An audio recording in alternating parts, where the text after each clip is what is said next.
And we've got a couple commissioners here. We'll see if the third one shows up. But Violet, would you like to do roll call for us? Sorry, I was muted there. Yes, I would. We have myself, Violet Plummer, Commissioners Vero and Strohmeyer, Allison Franz, Andrew Chorney, Ann Hughes, Brent O'Connor, Chris Lonsberry, David Wall, Emmy Bristow, Erica Grindy, Eric Dixon, Kyla Leonard, Mel Fisher, Sarah Heineman, Sarah Bell, Shane Stack, Cindy Kennedy, Craig Caprara, and MCAT. Did I miss anybody? Okay. All right, thanks, Violet. Is there any public comment on items not on today's agenda? Okay. Seeing none, let's just roll right into it. We've got a solid list of agenda items today, and we'll kick things off with Sarah Heineman. Sarah, would you like to describe for us the PSA that's before us today? Sure, because this isn't the last time you're going to see me for this. So we recently went through an RFP process at the end of the summer for our electronic health record. The committee that convened decided that there is a better vendor, and so we are transitioning from our current vendor, which is Patagonia Health, to a vendor called CureMD. So this is the PSA with the new vendor. So once we have this signed, I'll be back with the BAA, I think, and then I'll be back with a extension of our Patagonia agreement because that expires in December, and hopefully we'll be able to implement starting in the first quarter of next calendar year. So that being said, the reasons that we are moving to this is that it is more cost effective. Patagonia is $32,000 a year for the next year, and as a 5-year agreement would move up to $37,400 by the 5th year. CureMD is going to be around $20,000 annually for our 5-year agreement. So way more cost effective and a much more user-friendly system. So although it will not be easy, we are very excited about this transition. And I just need to say thank you to Anna Conley and Erica Grindy and Jason Emery and Dave Wall for all of your support through getting this contract to you today. So questions? Thank you. That's an all-star roster you just rattled off there. I'm not surprised they did well. Yes, you received rare applause at the meetings. Questions for Sarah on this? No, that's Number significant. So I move that the board approve the PSA with CureMD. I'll second that. Further discussion or public comment? Seeing none, all in favor? Aye. Okay, thanks, Sarah. Thank you. Next, we have, is Lisa Beskevich out there? I'm here. Okay, talk to us about the task order. Yeah, so what you have in front of you today is a task order from the state of Montana. It's for our Overdose to Action grant. This is year 3 of this grant. It's federal dollars that comes through the state to the local communities to improve getting to the root cause about our substance use disorder issues that we have in our community level. And so I would share with you that there's 2 projects for this $10,000 PSA in front of you. One is for the Perinatal Substance Use Network that Anna Semple oversees.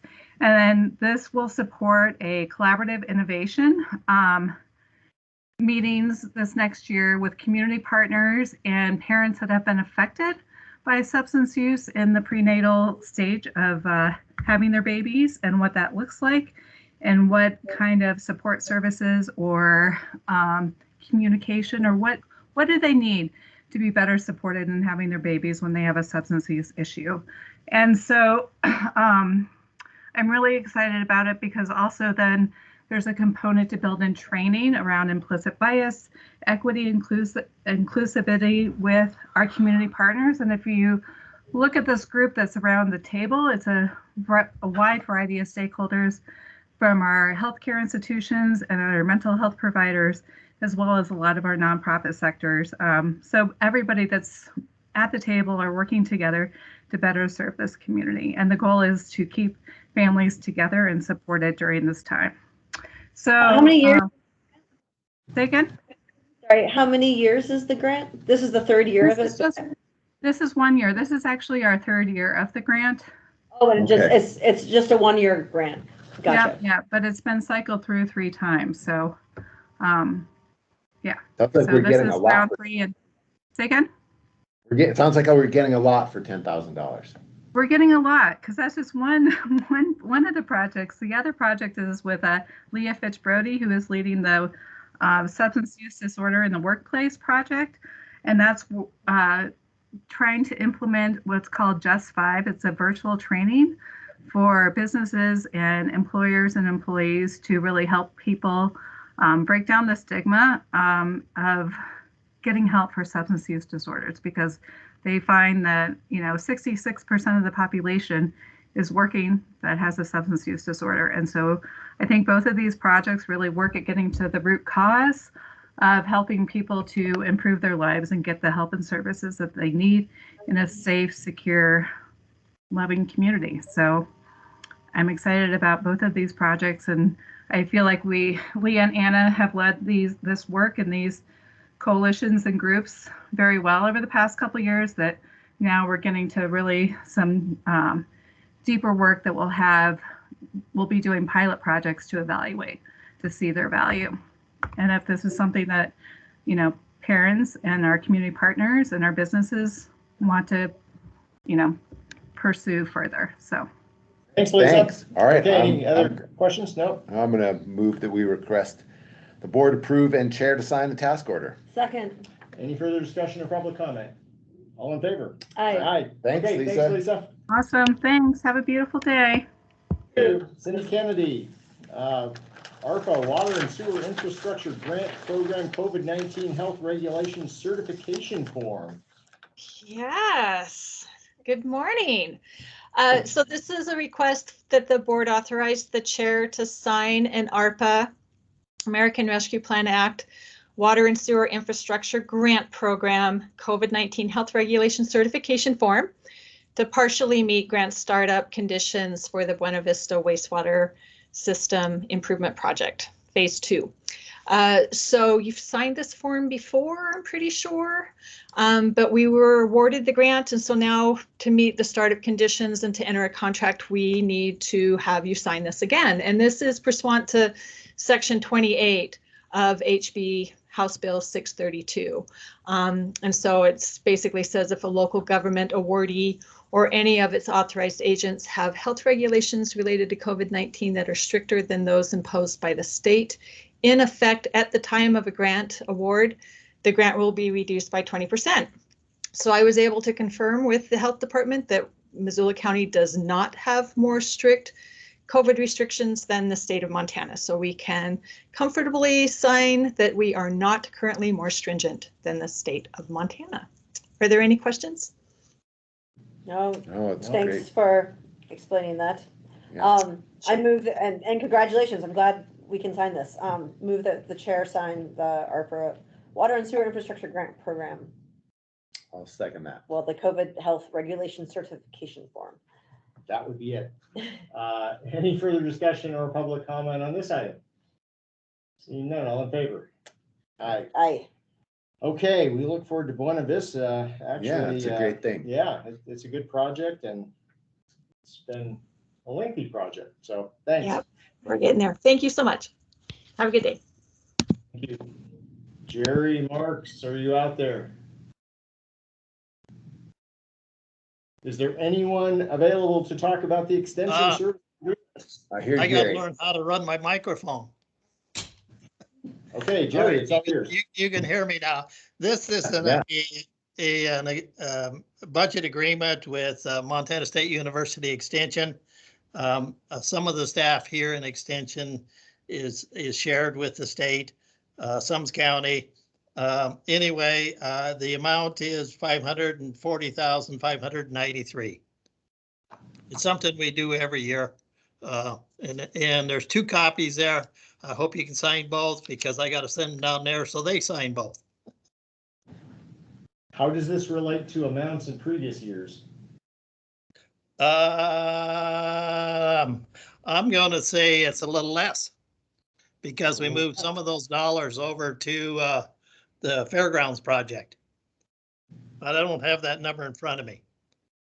Okay. Take the money? All right, yeah, let's take the money. I would move we approve the FY 2022 Extension Services Agreement. Second. Further discussion or public comment?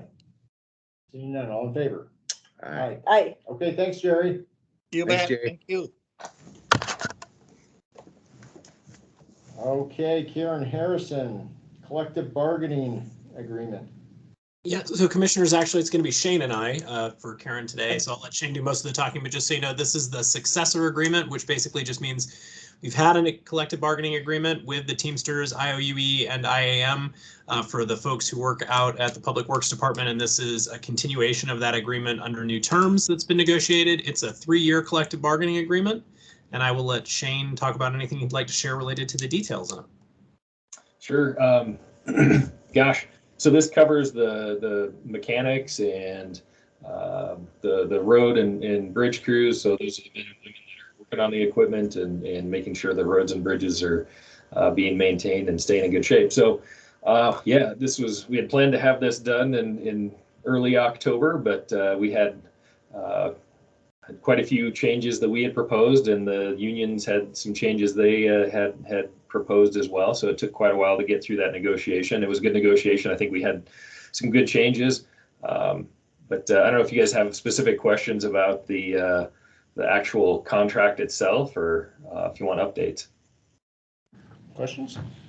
No, unless you want to Yeah, share just like peaks and valleys. yeah, there's some highlights, things you guys are really happy that found agreement on. What I would just say is, going through the contract itself, there were things in there that were probably a little archaic and probably were meant for a time frame of 30 years ago even. A perfect example is we needed 2 operators in a plow truck in case there wasn't a radio. And well, all of our plow trucks have radios, and language like that was pulled out. Training. There was a requirement that if anybody wanted to attend training, they had to submit a request and have a good explanation and reason why they were going to go to training. Well, and the county, on the other hand, also had to post all the trainings that were going to be available. We don't even do that. How we operate is everybody goes to training. There's no, we don't post it. We just tell them when the training is, just as part of the regular schedule. So I think those are some examples. I think the benefit is it's a 3-year contract, so we don't have to do negotiations for another 3 years. So I don't know. There were obviously we covered the pay, made changes related to lead worker and high lead. So we covered quite a bit. Okay, thanks. Did you want to add anything, Chris? No, I would echo Shane's piece there. It was good work done by Shane and his crew, as well as Karen and our attorney, Jason Ritchie, helped on this negotiation. So. Great. I move that the board approve and sign the successor collective bargaining agreement between Missoula County Teamsters International Association of Machinists and International Union of Operating Engineers for 3 years. I'll second that. Further discussion or public comment on the motion? Seeing none, all in favor? Aye. Aye. All right, Thank thanks, you. Shane. Thanks, Chris. Thanks.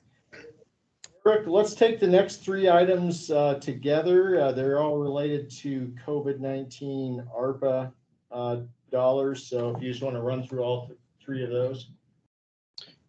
Yeah, and I don't know if we want to go through the details. I mean, this is the exact same form that Cindy just explained to you for the Buena Vista sewer project. So if I can simply piggyback on her explanation, this is the same process that we're going through for three ARPA grants that we received. One for the Sunset West Water District vault replacement, the Lolo sewer, the plant upgrade, and the Lolo water system improvement. So it's the same form. We're going through the same steps, similar to Cindy.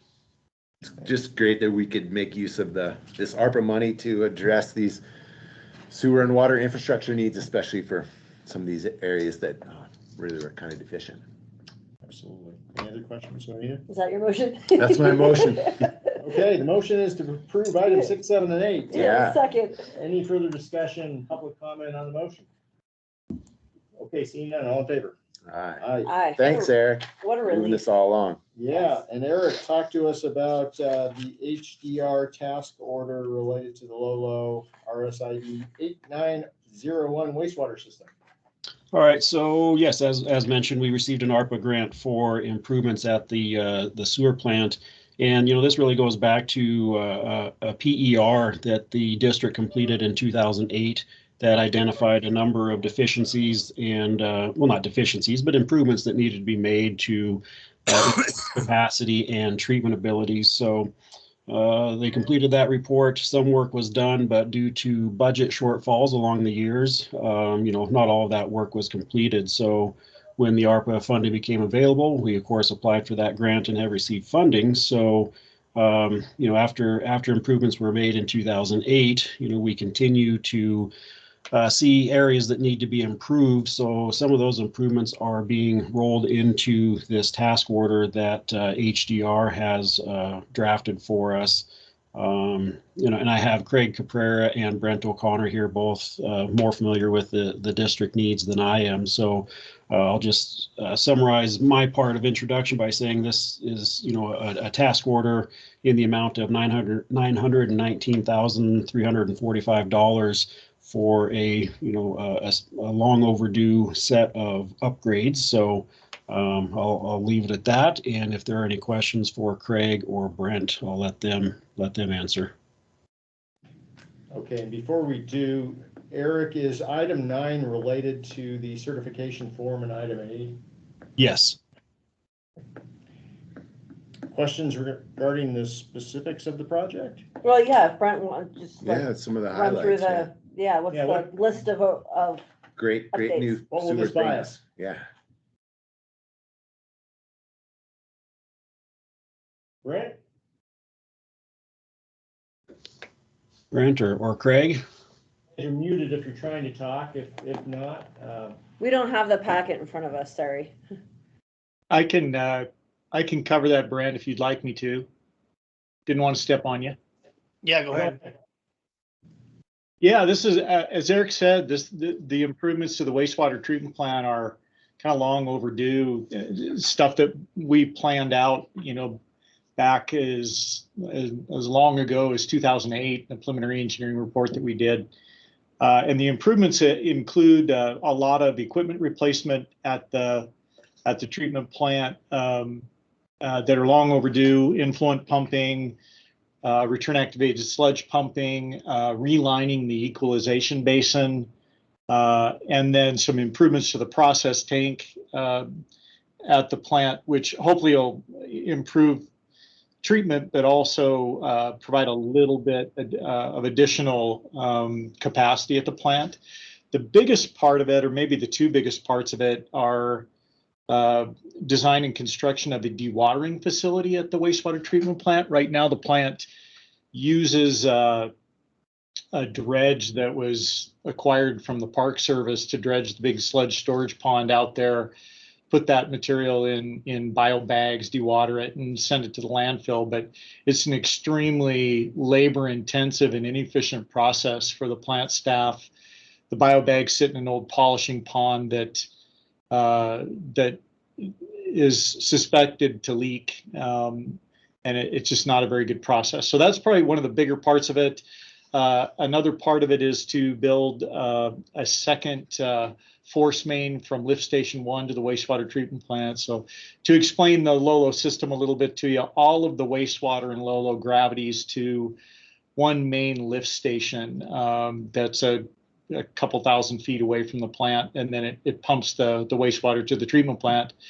That lift station is quite old and in need of replacement, and there's one force main that routes that wastewater to the plant. So if that pipe breaks, you have a lot of problems. So you can't get the wastewater to the plant, and ultimately it's going to overflow and go to the river. So we're gonna design and construct an upgrade or replacement to that lift station and a second force main to the treatment plant. That's another one of the major things. And then we did an I&I study for Lolo here about a year ago and identified areas that have a lot of infiltration and inflow. And a lot of that piping is old. and needs to be upgraded or replaced. So there, if I recall, there's several thousand feet of pipeline replacement and upgrade. And that may be lining those pipelines. It may be a full replacement where we dig it up and replace it. So that, I think that covers the majority of the project. This is a major leap forward for the Lolo wastewater system. So does this mean at some point in the next year will be the end of biobags? Yes. Well, the schedule for this project would be, we would probably have design done and be bidding the project around this time next year.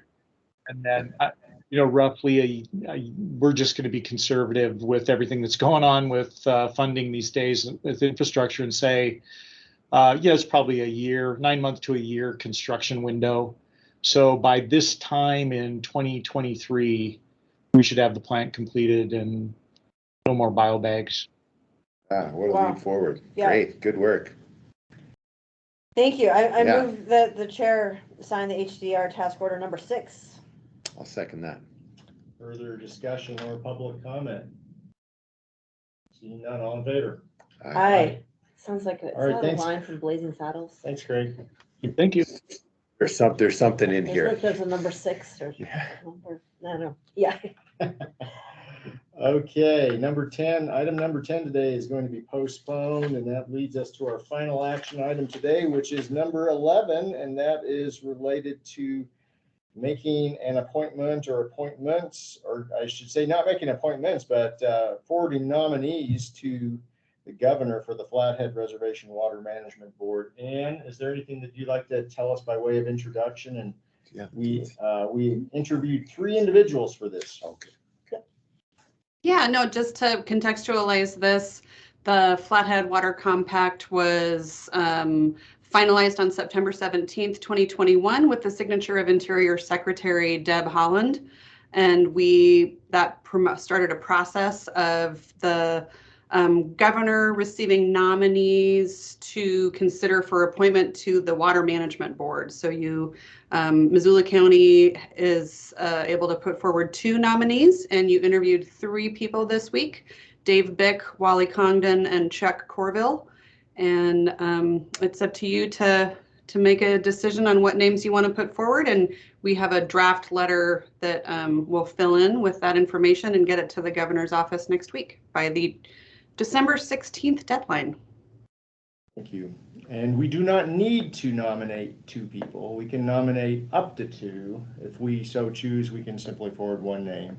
Correct. Or no names for that matter. So, Well, discussion. I'd say I was only able to make 1 of these interviews because of scheduling issues, and that was for Chuck Corville. But I was impressed with Chuck and his experience, and that he came recommended by Chairwoman Fayant. All leads me to think we should send at least his name along. Yeah, he seemed solid. He has background working as the superintendent of the Flathead Agency with the Bureau of Indian Affairs, and also worked on the Flathead Irrigation and Power Project back in the day. And if I understood it right, he was in on some of the language creating this compact Years years ago. The negotiation Original team, yeah. negotiation. Yeah, team, so yes. he's super familiar with it, which means a lot. And if we were to do, I completely agree with you guys. And, but if we were to do 2, well, yeah, tell But me. we don't have to, we don't have to We do, don't we can, have to do we can 2. do 1. Yeah, we can do 1, and the governor has the discretion to pick none, or, I mean, with all the counties tallied together that will be submitting names, they far exceed the number of slots that the governor is actually going to be appointing, which is what, and 2, or how many seats will the governor be appointing or filling? I believe the tribes nominate name 2 and the governor names 2, and then I think together they they select a 5th, but I'm not sure. I need to double check. Yeah, the committee So- nominates. So nominates 1, is it? Yeah. So, yeah, we put Missoula County gets to forward up to 2 names. Lake County up to how many? Do we know? It's more than 2, I think. In Sanders County. And then Sanders and Flathead. So the odds of the governor taking our selection are fairly low. So I guess the other consideration would be we should feel rock solid in any names that we put forward because the governor could select. Okay, thank you. That's, I guess, what I needed to hear was like strategy wise or the weight. Is it more meaningful to have 2 names or 1? Well, just math wise, the fewer, the better the odds are that our person gets it. Yeah, and I we should feel totally comfortable and with no reservations. I have no reservations about nominating Chuck. Yeah, I'm all in on Chuck. So are we leaning towards forwarding 1 name? That's perhaps? where I'm at. Okay. But, Yeah. yeah, you guys I had more experience with these other folks than me. So. What do you think, Juanita? Yes. Are you making that motion to? Unless you have thoughts on the other 2 applicants. I mean, Wally Condon would be the second if we were to nominate 2, but Chuck's long experience and coming in at I mean, not to say that Wally doesn't, because Wally does have, significant experience and faith in this process, and he was incredibly passionate about his commitment, and I appreciated that, and his history and knowledge of the water compact. So if we were to do 2 names, I would, but I don't feel, I guess what I'm trying to say is that, if 1 name is,